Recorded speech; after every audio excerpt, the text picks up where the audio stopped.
Hi, warm greetings and welcome, dear audience.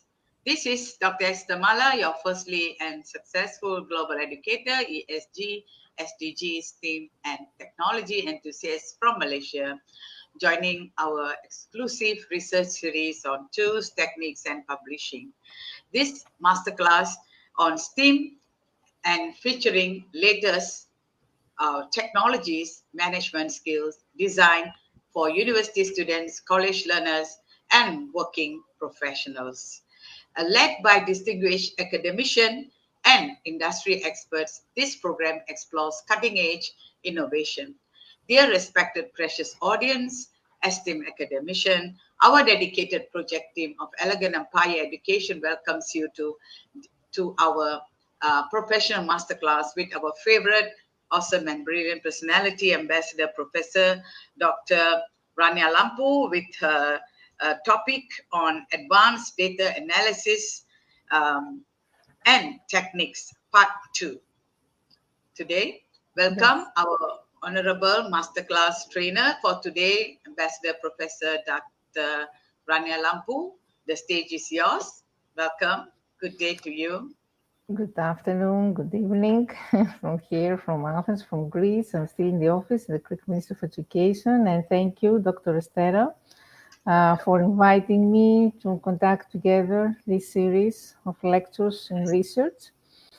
And yes, of course, I would like to thank Empire Education and congratulate all of the team for the amazing work that you're doing every day, every week, in promoting quality education and quality research worldwide.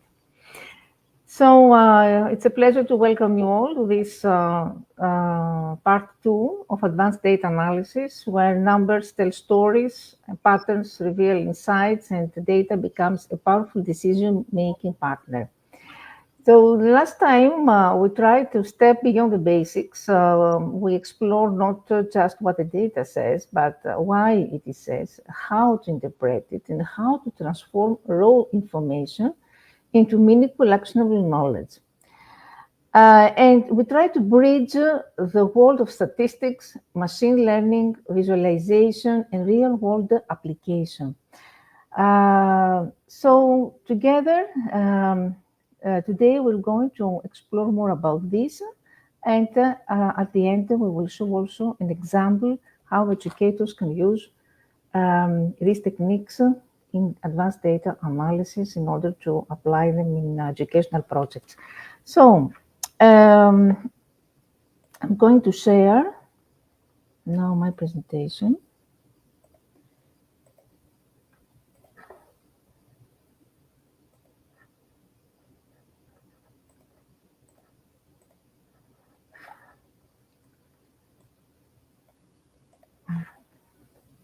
Okay, is it visible now?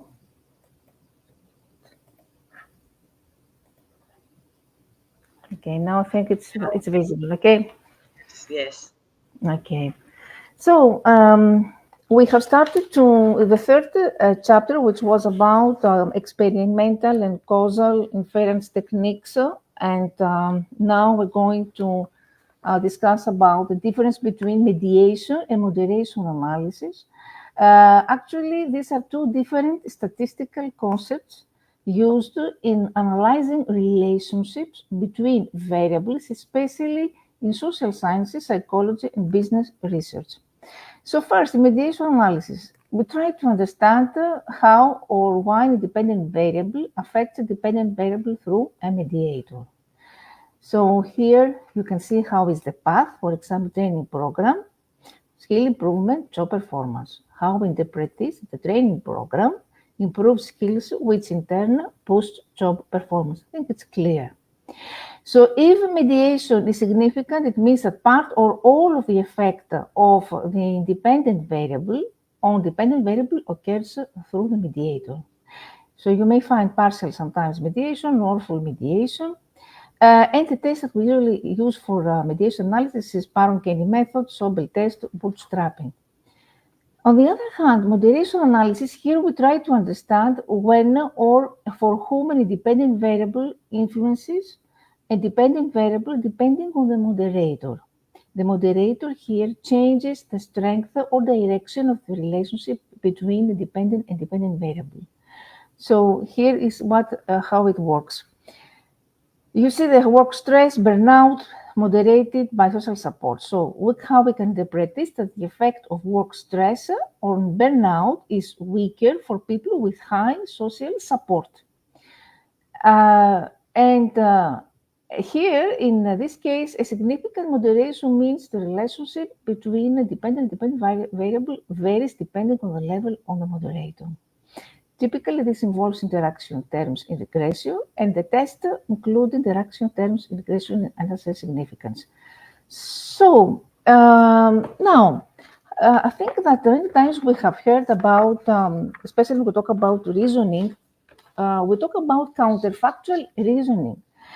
So what is this and why this is important in advanced data analysis? This involves considering what would have happened if a certain event or action had or had not occurred contrary to the actual outcome. It's essentially asking what if questions. For example, would a customer have churned if we had increased the subscription price? What would the disease rate have been if the population hadn't been vaccinated? So questions like this. What would have happened? Here we can see a very interesting book, Understanding the Psychology of Counterfactual Thinking. It's very interesting. And the role of counterfactual reasoning data analysis is first causal inference. Counterfactuals are at the heart of causal inference. In order to say X caused is F and Z, for example, we need to compare the observed outcome with the counterfactual. What would have happened without X? And what techniques we use here? Propensity score matching. Last time we discussed about this. Instrumental variables and potential outcomes framework, like Rubin causal mode. Policy evaluation and decision making. This helps simulate the effect of different policies or actions. For example, in economics or public health, how would an economy perform under universal basic income versus not? Algorithmic fairness or ethics. It is used to detect and mitigate bias in machine learning models. For example, would this applicant have been approved for a loan if they are of a different race or gender? Root cause analysis. This goes beyond identifying associations to determine the actual causes of failures or anomalies. Optimization and strategic planning, this helps in scenario analysis and planning under uncertainty. Actually, businesses use counterfactuals to test strategies without taking real-world risks. For example, A/B testing with uplift modeling. And what are usually the techniques we use? Causal diagrams, do calculus, the Pills framework, for example, synthetic control methods, counterfactual explanations in AI, ML, and uplift models in order to estimate the incremental impact of an action. So why this matters? Because traditional predictive models only tell you what is likely to happen. Counterfactual reasoning helps answer what would have happened under different choices, which is crucial for understanding why things happen and how to change outcomes. This is the difference between traditional predictive models and counterfactual reasoning. Traditional predictive models tell you what is likely to happen, and here counterfactual reasoning tells you what would have happened under different choices. Now, how do quasi-experimental designs compare to randomized control trials? So here you can see a clear comparison between quasi-experimental trials and randomized control trials, focusing on the differences, on the strengths, and on when each is used in research. So first, you can see that randomized control trials, here participants are randomly assigned to treatment. Okay, you have seen many times this. On the other hand, quasi-experimental designs, here treatment assignments not random, but researchers use other methods in order to explore causal effects. Randomized controlled trials is considered as the gold standard for establishing causality due to randomization. The other one is strong, but generally has weaker causal inference compared to the other one because of potential confounding. Randomized control trials, here randomization controls for both observed and unobserved confounders. The other one relies on design or statistical controls to adjust for confounders. The first one is expensive, time-consuming. Sometimes it's ethically impossible. The other one is more practical in real-world settings where randomization is impossible. The first one, some examples can give me classic randomized trials and quasi-experimental designs, difference, regressions, continuity, instrumental variables, matching methods. And the use case, randomized control trials, for example, here we can use it in new drug testing, educational interventions with control settings. On the other hand, quasi-experimental designs could be used for social sciences for policy evaluation. The first one is in terms of internal validity, RCT is very high due to randomization, obviously. And the other one is moderate. It depends on how well confounding is addressed. In terms of external validity, the first one is sometimes limited if study conditions are artificial. And the second one is often higher because they use real-world data. So, randomized control trials means randomization and control. This means strongest causal claims. Quasi-experimental means no randomization and rely on clever design, on clever statistics to mimic randomization. Quasi-experiments actually are essential when RCTs are not feasible or they are not ethical, but researchers must be careful about confounding. And when to use each one, ethical, practical, to randomly assign treatment. So this is when, if we want something like this, if our situation requires something practical to randomly assign treatment, then of course we will use LCT. If we cannot randomize, for example, for policy changes or historical events, then we will use quasi-experimental design. Now, another chapter which is related with longitudinal and time series analysis. Modeling time-dependent data, or what we call time series data, involves capturing patterns over time, such as trends, seasonality, and correlation. One of the most widely used for this is ARIMA, but other models such as SARIMA or exponential smoothing and LSTM are also used depending on the data complexity. So how to model time-dependent data using these models? The first one, time series model. So first one is understand the components of time series. Time series data may have trend, long-term increase, decrease, seasonality. They have for repeating patterns, cyclic patterns, long-term cycles, no fixed in frequency, have noise, which is random variation. And in ARIMA model overview, ARIMA stands for autoregressive. Autoregressive means dependence on past values, integrated dependency to make the series stationary, and moving average dependence on past forecast errors. So here we can see also the notation. And what are the steps to use ARIMA? First, we visualize and we test for stationarity. So we plot the time series. We use augmented decay Fuller test for stationarity. We make the series stationary. So here we need to apply differencing first or second order if it's needed, and remove the trend seasonality if it's present. Then we determine AR and MA terms, and we use the correction function to identify Q. Then we use partial ACP to identify P, etc., etc. Then we feed the model and we forecast, evaluate.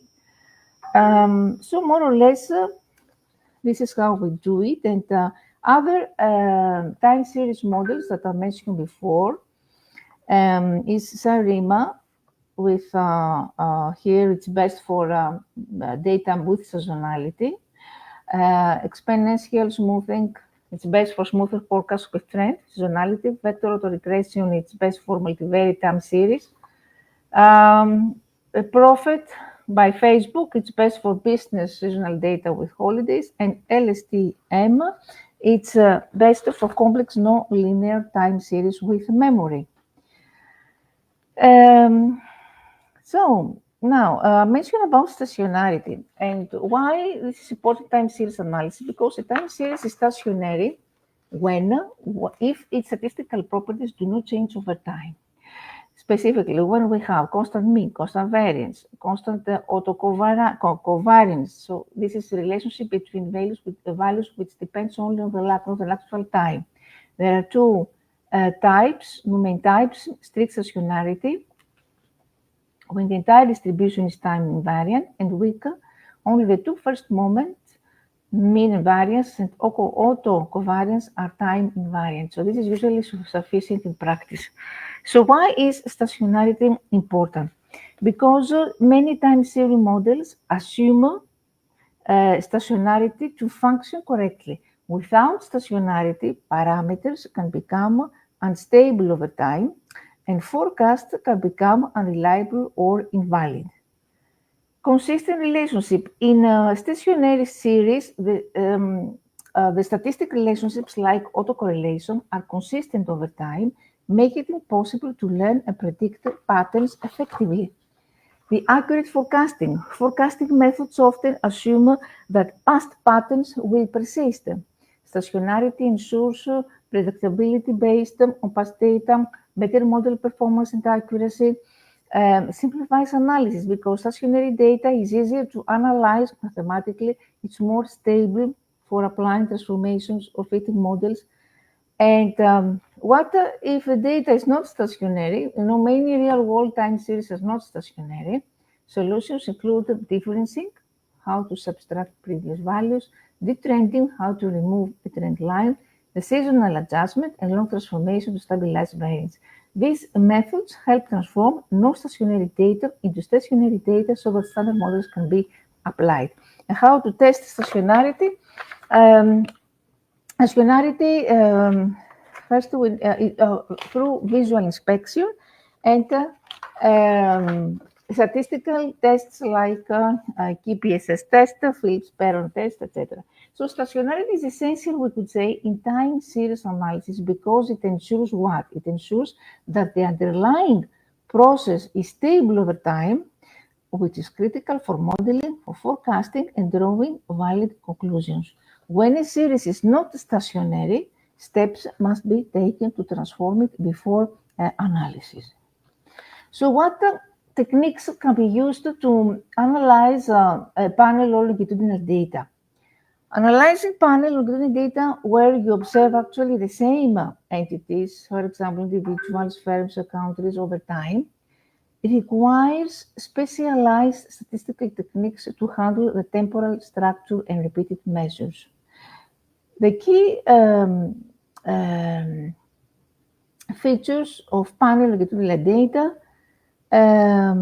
is that, for example, observations that are both cross-sectional and time series, and this allows you to study dynamics over time, for example, the growth of changes, individual specific effects, for example, habits or characteristics, and causal relationships better than cross-sectional data. The common techniques for analyzing panel longitudinal data is pooled or less ordinary least squares, which actually treats all observations are as independent, ignores panel structure, so it's not ideal unless there is no unobserved heterogeneity, and we use only for baseline comparison. Fixed effects model. This controls for time invariant characteristics by using within entity variation, removes the effect of variables that don't change over time. It's useful when you want to control for unobserved heterogeneity. For example, how does job training affect wages, controlling for innate ability? The random effects model, this assumes individual specific effects are random and uncorrelated with independent variables, and they are more efficient when when fixed effects, it's more efficient than fixed effects if assumptions hold. And Hausman test, this helps choose between fixed effects and random effects. The difference in difference is very popular. It's useful for evaluating policy interventions or treatments. This compares the change of time between a treatment and the control group. So it requires, obviously, a before and after design. Dynamic panel models, these models that include lagged dependent variables, and it's useful when past outcomes affect the future outcomes.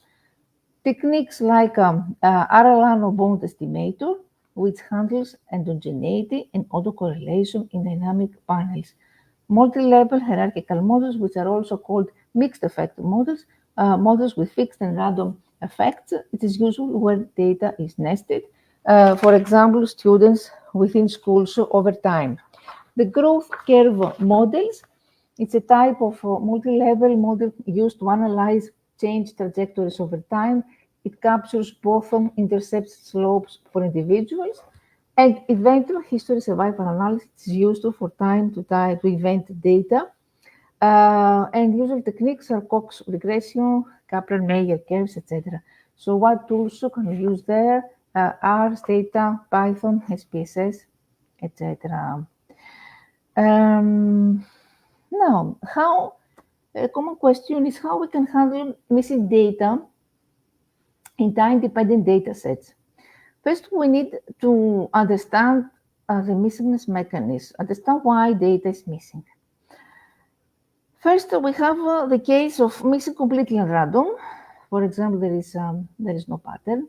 Missing at random means related to other observed data.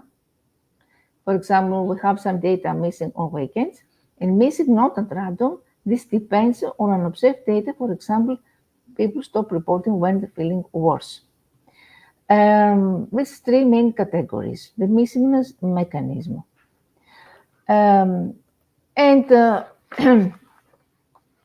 The common techniques for handling missing time series data, it's a forward fill.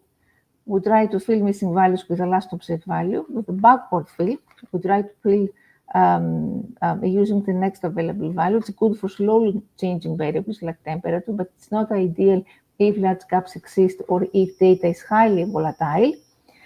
The second common technique is interpolation, which estimates missing values by interpolating between available data points, so linear, polynomial, spline, or time-based interpolation maintains continuity, and it's risky for highly nonlinear time series.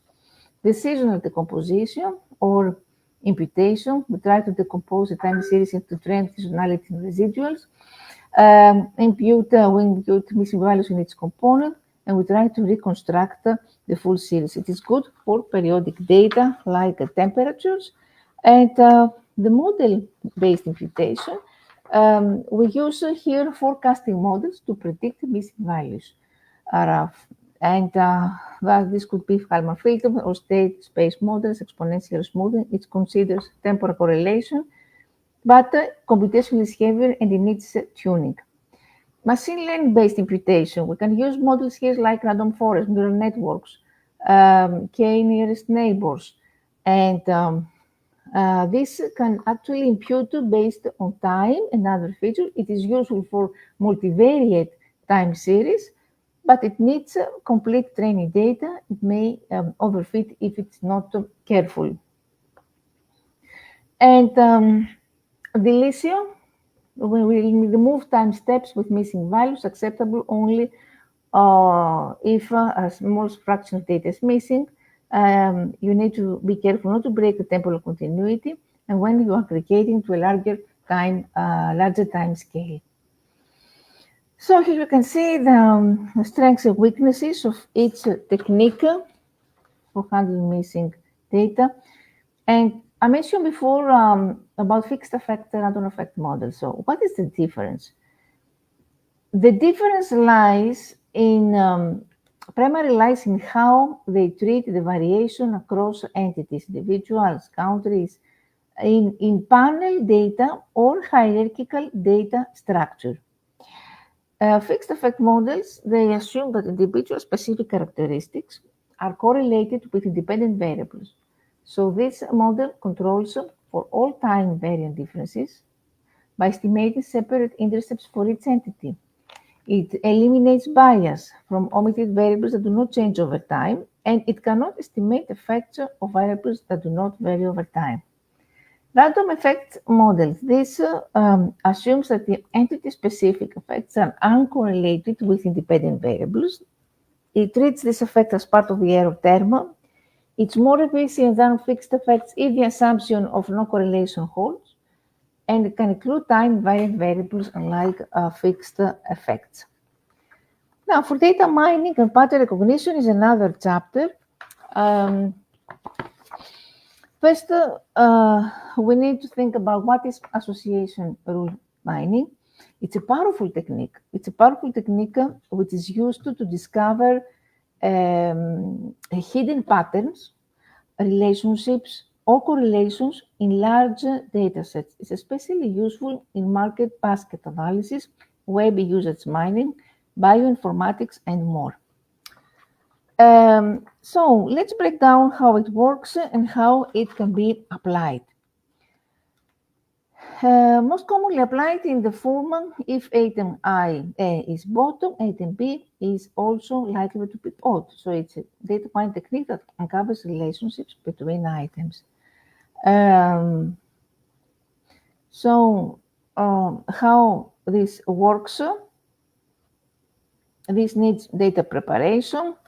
It needs a frequent in item set generation, and of course, generate association rules. Application in practice in retail or marketing.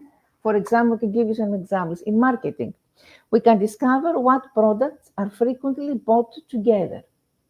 For example, if we buy beers and potatoes together, this is what we call association rule mining. In web analytics, understand the user click patterns. If someone visits page A, do they go to page B? In healthcare, try to find co-occurring symptoms or drug combinations. In finance, we try to identify patterns in transaction behaviors, for example, fraud detection. Or in education, we try to discover combinations of learning resources used by successful students. Here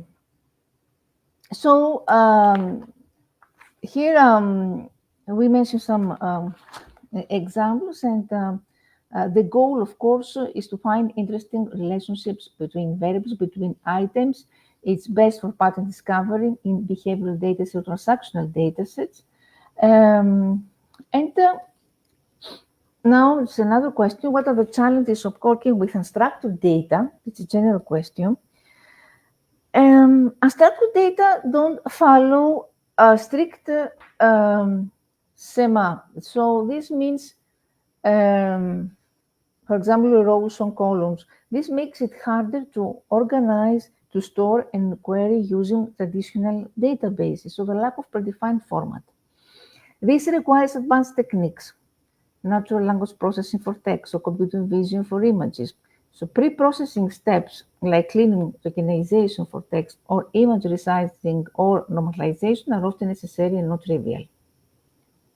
High dimensionality. Text and images can have very high dimensional feature spaces, for example, millions of pixels of vocabulary words, and this can lead to computational challenges and the curse of dimensionality, making modeling harder.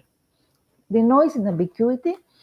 Understand data is often noisy, spelling mistakes, slang, poor lighting, ambiguities in language, sarcasm, idioms, or visual content complicate interpretation. A feature extraction, because important information must be extracted from raw data into meaningful features. Feature engineering is more complex and domain-specific compared to structured data. And what about storage and scalability? Large volumes of unstructured data require, of course, significant storage and efficient retrieval methods. Handling big multimedia datasets demands scalable infrastructure also. In terms of annotation labeling, supervised learning requires labeled data, but annotating unstructured data is time-consuming, it's expensive, and sometimes subjective. Integration with structured data, combining structured data insights with structured datasets for holistic analysis is challenging. So, what is the challenge? It's no fit here. SEMA, so hard to store and organize, it's complex processing, high dimensionality, which leads to computational modeling issues. The feature extraction, which is difficult to derive meaningful features, requires more resources for storage, labeling is costly, and for data integration, it's hard to merge with structured data.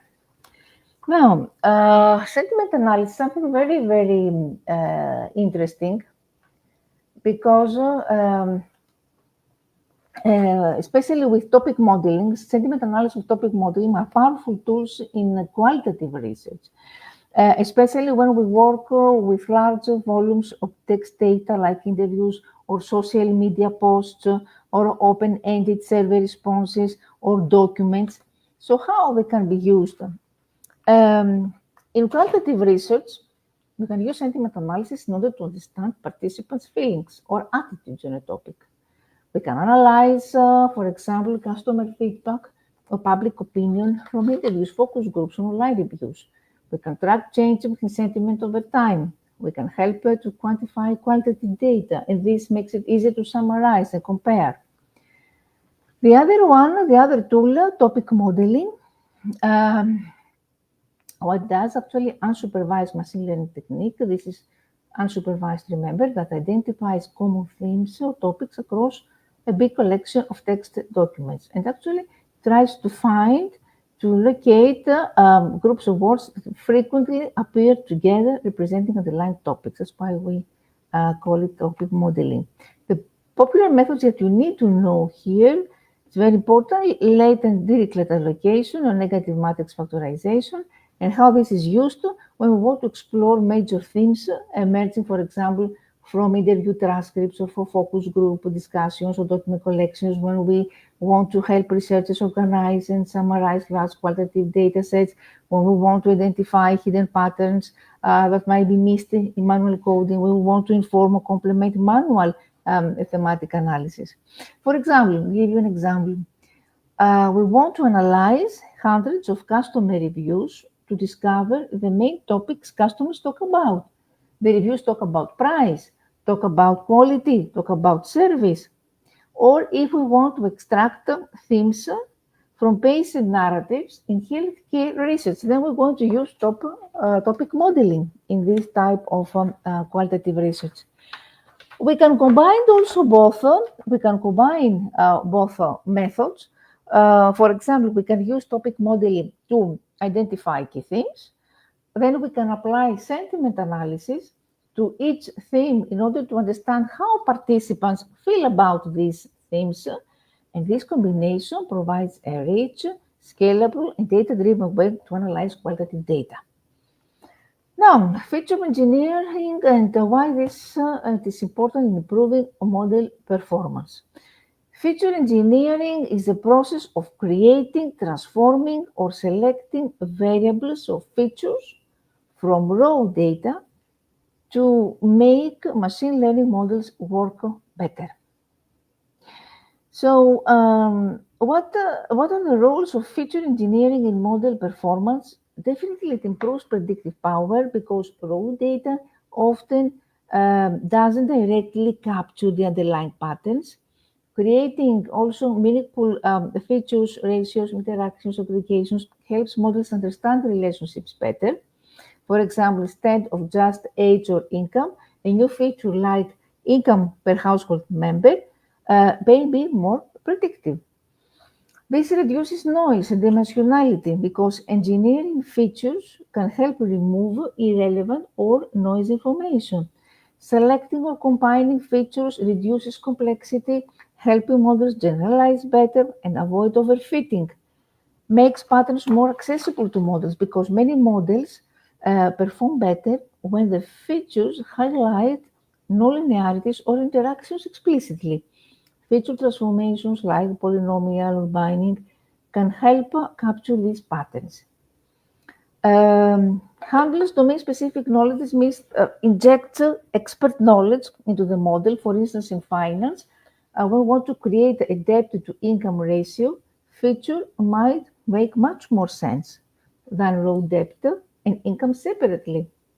It improves model interpretability because well-engineered features often make models easier to interpret and trust.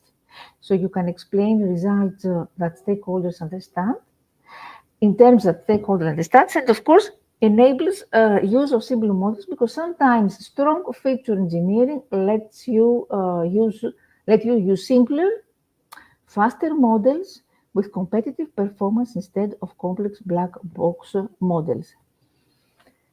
So how feature engineering boosts model metrics with better accuracy, better precision, recall, lower error rates, and improved robustness and stability across data sets. So in aggregation, some examples of techniques, feature engineering techniques. This is about rolling averages, sums, or counts, which is common in time series. The interaction terms will try to multiply or combine features. Encoding is one whole target encoding embeddings. In normalization, scaling, which actually we try to standardize features for better convergence. The binding converter continues to categorical to capture nonlinear effects in daytime features when we try to extract day of the week, month, holiday, seasonality, etc. So feature engineering turns raw data into actionable intelligence for models, helping them learn patterns more effectively, generalize better, and provide more accurate predictions. Last time in the previous sessions, we have discussed about anomaly detection methods. And anomaly detection methods contribute significantly to research insights by identifying unusual or unexpected patterns in data that might otherwise be overlooked. So first, anomalies often represent rare occurrences such as fraud or system failures or disease outbreaks, which are critical for understanding phenomena beyond normal patterns. Detecting these outliers helps researchers focus on exceptional cases that could drive new hypotheses or explanations. These methods also improve data quality because anomaly detection can flag errors, inconsistencies, or noise in data sets. And by cleaning or accounting for these anomalies, researchers ensure more reliable and accurate analysis. Help reveal hidden patterns or insights. Multipliers may indicate new or emerging trends not captured by traditional analysis. So discovering anomalies can lead to novel findings. For instance, uncovering unexpected behaviors in social sciences or new biomarkers in medical research. Supported predictive model. By understanding anomalies, models can be refined to better predict rare events or adjust for unusual conditions. So this improves robustness and helps in designing interventions or policies based on early warning signals. Guiding resource allocations is making because detecting anomalies allows researchers to prioritize investigation or resource deployment when unusual activities suggest risk of opportunity. Now, how can we assess the internal and external validity of complex methods? So, here we need to clarify the difference between internal and external validity. Internal validity is the degree to which the model captures causal relationships or true effects within the data. It's about how your model fits and explains your data without bias. And external validity is the extent to which a model results generalized to other settings or time periods outside your original data. So how to assess internal validity? By, for example, for model fit and diagnostic, we can check residuals for randomness. We can use metrics appropriate to our model type. We can check for overfitting. We can use cross validation to estimate generalization within our data set. Assumptions testing, we can verify assumptions, for example, linearity or independence. For complex models, we can check model-specific assumptions. We can run sensitivity analysis by tweaking model parameters. Control for confounding and bias. We can ensure appropriate covariates are included. We can use methods to adjust for confounders. We can check for measurement error or data quality issues. And we can, for statistical significance and confidence, we can perform robustness checks, or we can look at p-values, confidence intervals, etc. If we want to assess external validity, then we can test our model on independent datasets, from different populations or time frames. We can use out-of-sample or holdout data that wasn't used in model building. Replicability, can your model findings be replicated in other studies or contexts? Sensitivity to context, evaluate if the model depends heavily on specific sample characteristics or environmental conditions. Generalizability test, we can perform here subgroup analysis to see if performance holds across different groups. We can use also transfer learning or domain adaptation techniques for different but related data sets. And so here you can see some differences. The first one is related with accuracy and bias.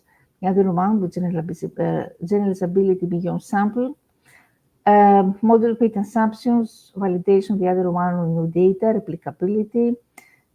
In terms of tools, the first one has to do with residual analysis, cross-validation. The other one, external dataset, subgroup analysis.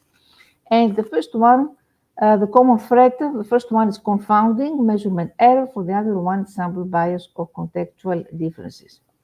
I mentioned about cross-validation. So what is cross-validation and how does this improve model robustness? Cross-validation is a technique that tries to evaluate the performance and generalizability of a predictive model by practicing the available data into subsets, training the model on some subsets and testing it on others. So how this works? First, the data set is split into k subsets. The model is trained on k1 faults. This process repeats k times. The performance scores, and the most common form is called the k-fault cross validation. So how this improves model robustness? It prevents overfitting. It provides reliable performance estimate. It can maximize the use of limited data for training validation. And it helps choose models that generalize well. So for model selection. Of course, again here, I think in almost every session, we try to explore the ethical issues. And these two issues for algorithmic bias and data privacy have a profound impact on advanced analytics, shaping not just the outcomes, but also the trustworthiness, the fairness and legality of our analytical work. How? Because, for example, algorithmic bias occurs when models produce systematically unfair or prejudiced results against certain groups. And data privacy concerns the protection of sensitive information. And the impact of advanced analytics is that this is related with data availability constraints, because privacy regulations and GDPR, for example, restrict what data can be collected and used, limiting analytic scopes, because this poses anonymization challenges, security risks, etc.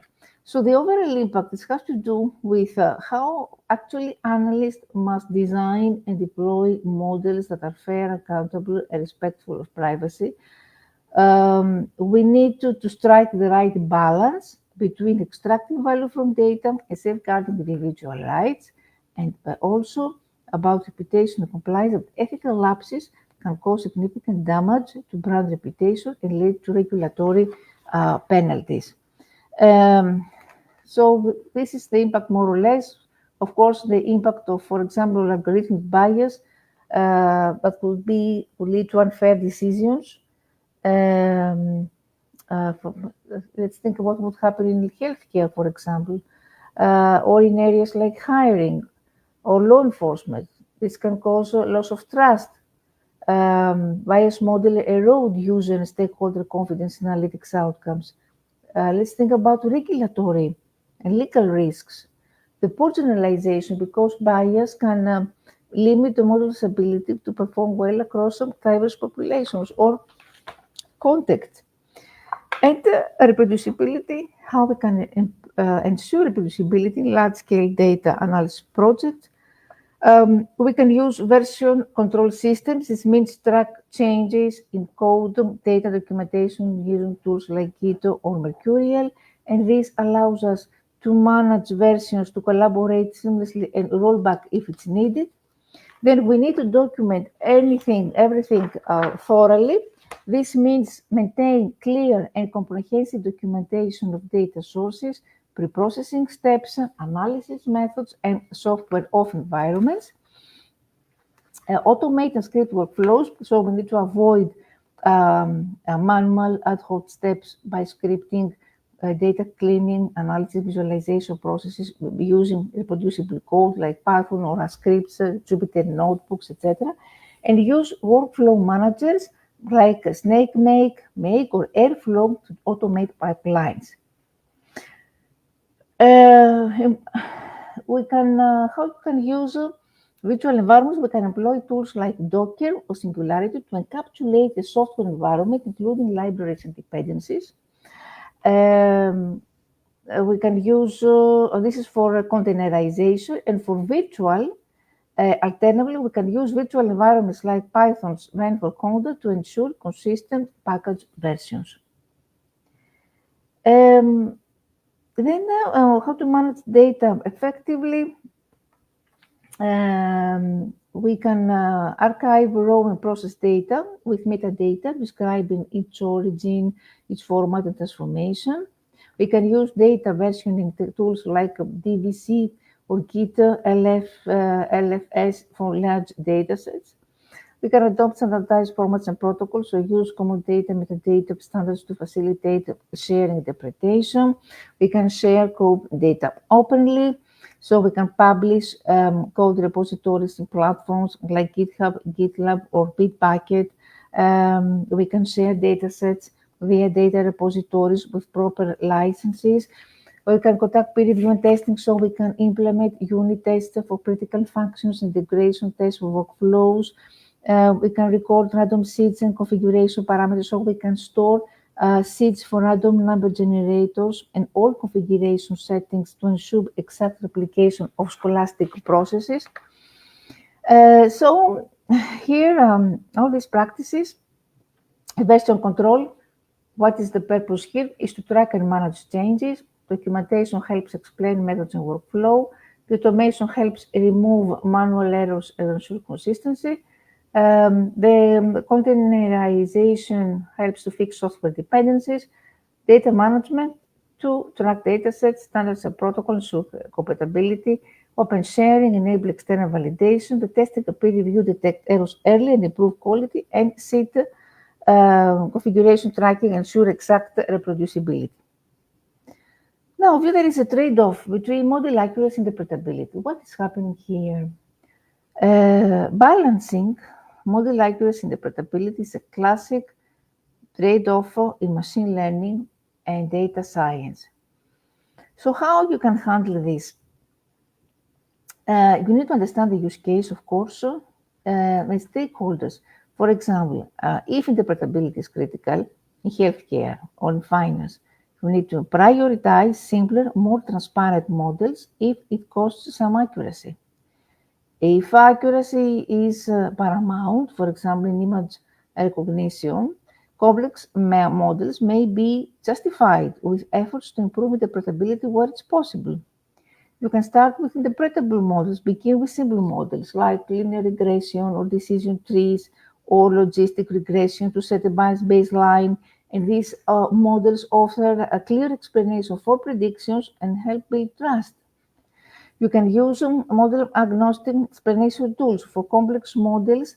We can apply explanation models like LIME, local interpretable model agnostic explanation, or partial dependence plots. And future engineering and selection, we can reduce model complexity by selecting key features which can improve interpretability and sometimes boost accuracy. The hybrid approach, of course, if we want to combine interpretable models with complex models, or we want to use complex models for prediction and interpretable models in order to verify or explain. If we want to communicate clearly, tailor explanations to the audience technical level, because actually even complex models can be interpretable through effective visualization, storytelling, and domain-specific explanations. Evaluate trade-offs quantitatively, so measure accuracy versus interpretability metrics, design an acceptable balance based on domain requirements. And finally, the software, tools, and automation. Which tools are best suited for advanced statistical modeling? Here you can see some tools are, each one has strengths and weaknesses, of course. The first one for each has rich statistical packages. It's best for statisticians or researchers focused on statistical depth. We use it for complex modeling, for mixed methods, for time series, machine learning, Python, for predictive modeling, for general statistics also, Stata for econometrics, social sciences, and policy evaluation, SAS for clinical trials, finance, large-scale data analysis. And how to choose this, if you want to deep statistical analysis and customizations, you can go with R. If you want a mix of statistics and machine learning with strong data processing, then you can go with Python. If you prefer a straightforward tool with great econometric support, you go with Stata. And if you work in enterprise or regulated environments requiring stability and support, you go with SAS. And how you automate repetitive analysis tasks while ensuring quality.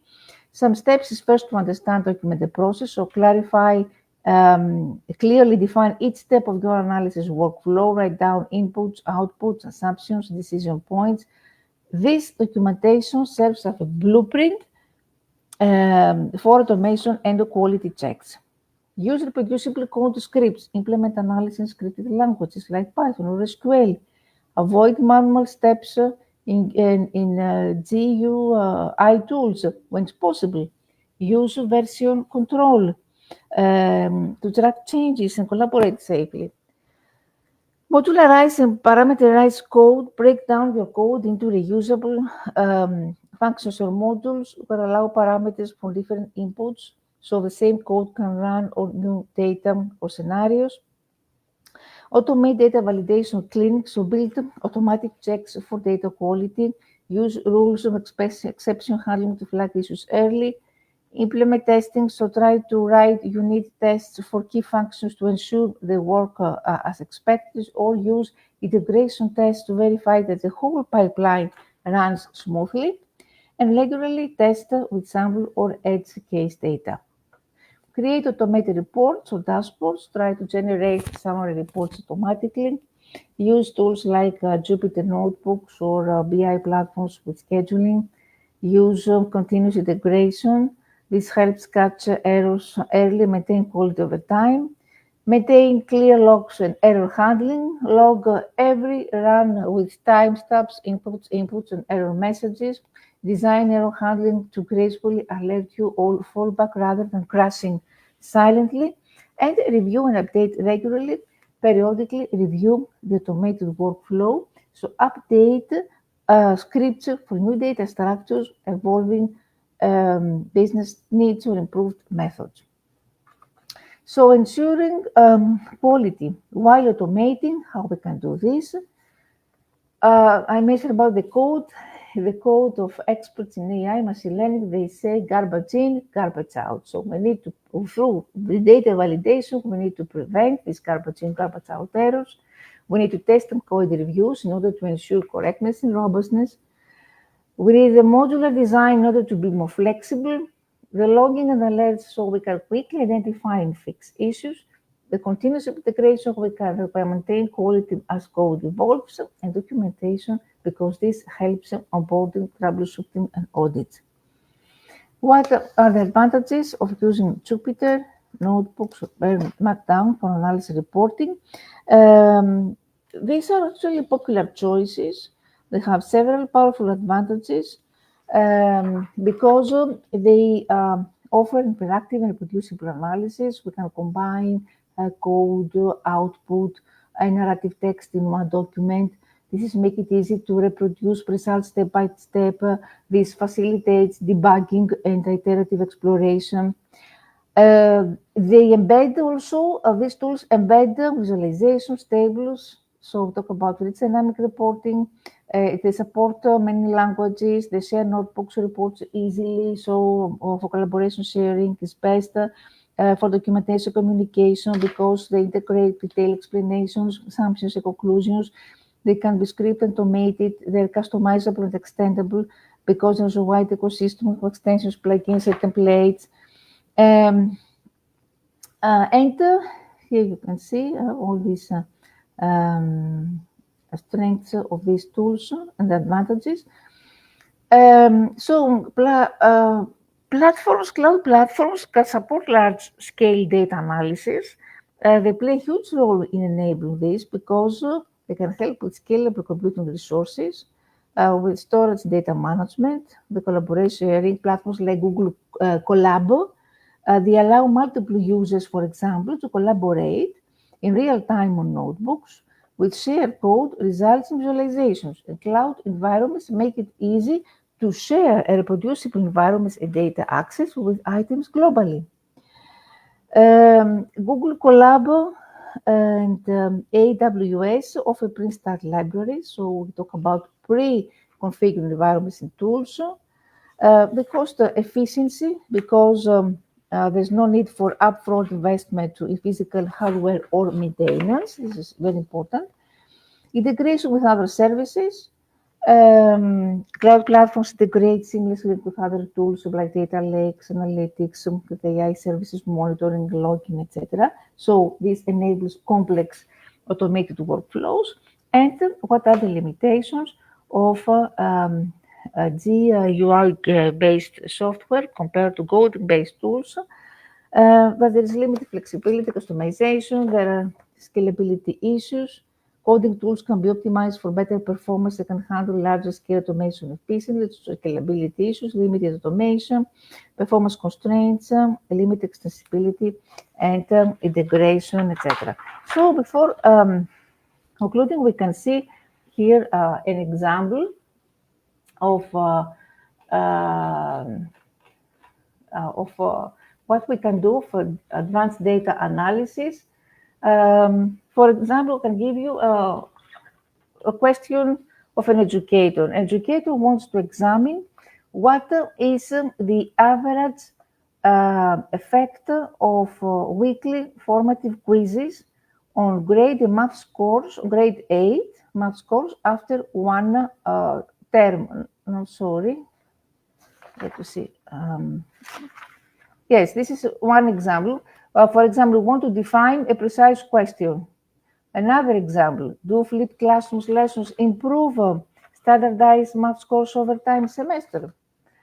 So for the first one,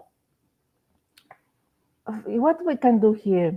What is the average effect of weekly formative quizzes on math scores?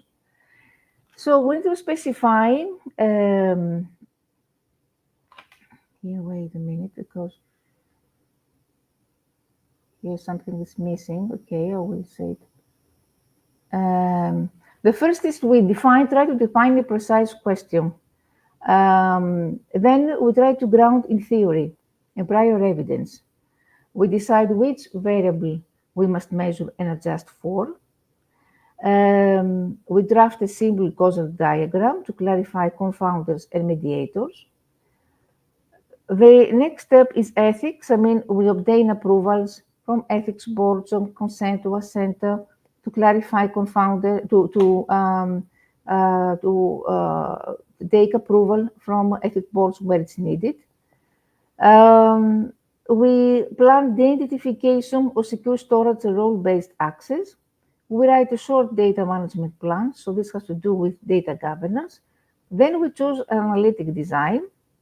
What would be experimental, RCT, A/B at the class or school level, or it would be conducted as experimental. Then, do you remember the techniques? Difference. We said regression discontinuity, instrumental variables, propensity score methods. We have explained all this. Or descriptive, prescriptive, multi-level modeling, forecasting, or ML for early warning systems. The plan measures over time, the plan measures empowerment, so we can run a power analysis to set minimum sample size, detectable effects, so standardize, we can create a code book, variable names, types, units, missing value codes. Then we have a data collection or acquisition through surveys or classroom observations or LMS logs or attendance, discipline records, ensure reliability, validity of instruments pilot if it's possible. Then we try to build a reproducible workflow, the data cleaning and integration. The data cleaning has to do with how we tidy. We try to a cleaner data, to standardize IDs, to merge sources, to check duplicates, to handle missingness, and to robustify outliers only with clear rules. The exploratory data analysis, the modeling strategy. Modeling strategy, choose what fits your design. EDGOVA, multi-level models, RDD, predictive models, machine learning if it's needed, cross-validation, regularization, calibration. Then assumptions and diagnostics. Assumptions are related with linearity, residual checks, cluster robust SEs and balance after waiting, overlap common support, etc.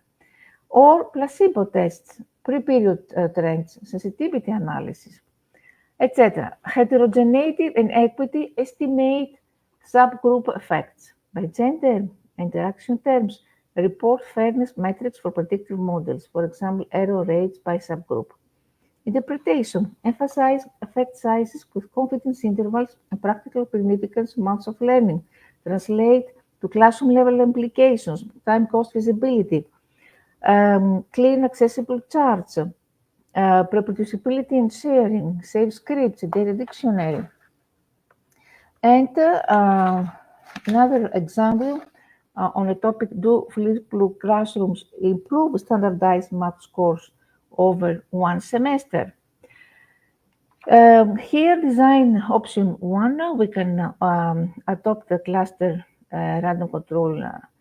Here, what we can randomize classes within schools. So two categories, business, flipped versus business as usual. The primary outcome could be standardized math post-test, the baseline, the prior year score, and the model that we're going to use is multi-level ENCOVA. What this includes, random intercept for school and class, report P1 as the average treatment effect with 95% CI in standardized units. Or we have the second option. Some schools adopt flipped lessons in spring, others later. So this is the option of difference in differences, roll out across terms. The propensity scores sensitivity is another possibility. We want to estimate propensity to receive flipped instruction with logistic regression or gradient boosting using pre-treatment covariates, or missing data, diagnostic robustness. So all these steps need to be then the reporting, etc. So thank you. Thank you very much for your patience, your attention. I know it's a bit difficult, these two last sessions. Wow. But since we are in the world of machine learning, we need to know how we can conduct data analysis very, very quickly and in more efficient ways using these tools that we already mentioned, R, Python, Strata, but we need to know the strengths and limitations of each tool. Each tools before we really choose Yeah, the methods and analysis. exactly. The Techniques purpose, of the purpose, analysis. our purpose, the strengths and weakness of each tool. Yes, awesome. Awesome. Really, it's thank you, Professor Rania. It's really a very long topic, yeah, because we had two sessions. Today is the part 2, and it's really a lot of things to dive in, to check before we start to analyze anything, any data for purpose of research. So thank you so much for your amazing, wonderful presentation, and we really appreciate your effort in preparing all these wonderful notes, to serve our global audience. And thank you so much again for your time and your precious support. Dear audience, thank you so much for your kind attention. Thank you for supporting us. Till we meet again in next professional masterclass session on next Thursday. And I wish you all the best. Good night, good evening, good afternoon. Thank Good you. night. Thank you, Dr. Rania. Thank you Good so night. Thank much. you. Good night.